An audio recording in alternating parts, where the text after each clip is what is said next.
Hello, welcome to the next section. Let's help machines learn. Here we'll dive into machine learning by explaining the concepts that form its base. Now we move on to the first video, algorithms in machine learning.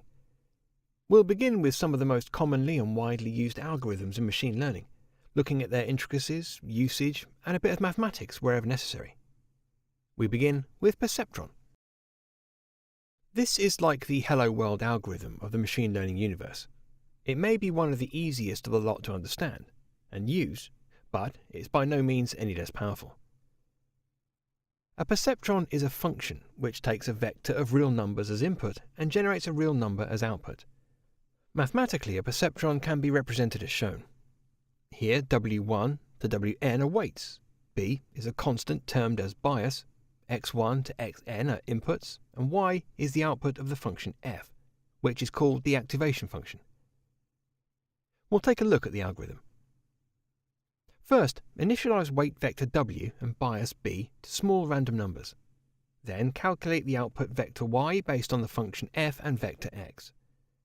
Post that, update the weight vector w and bias b to counter the error. Repeat second and third steps until there is no error or the error drops below a certain threshold. Now let us see the algorithm in action with the help of a small example. For the algorithm to work, we need a linearly separable dataset. Let's assume the data is generated by this function. Based on the equation, the correct separator is given in this form.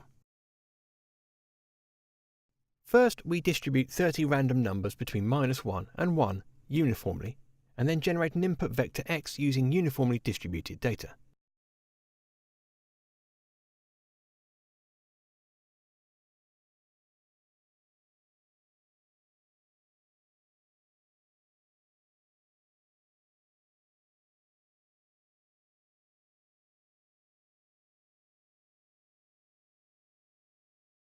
Then plot the actual separator.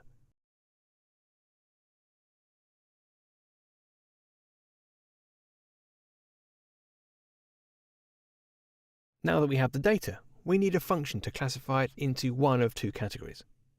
So use the helper function to calculate distance from hyperplane. The helper function, calculate_distance, calculates the distance of each point from the separator. Then we perform a linear classifier. The linear_classifier classifies each point as either belonging to class -1 or class +1. Post that, just check the linear classifier.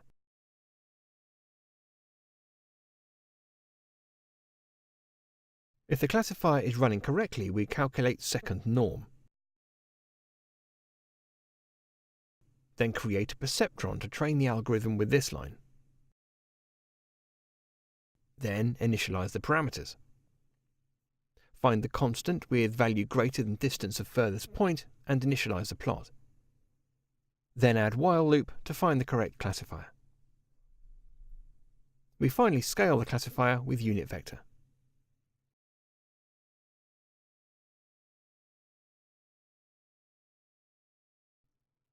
It's now time to train the perceptron.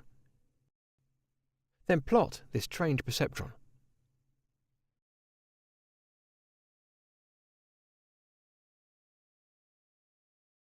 The plot shows the perceptron's training state.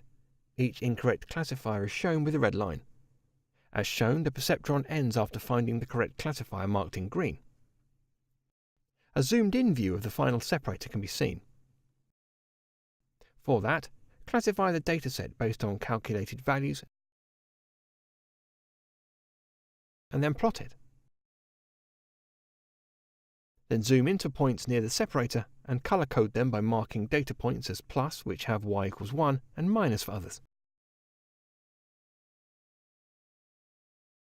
Running it gives us the zoomed-in view of the final separator.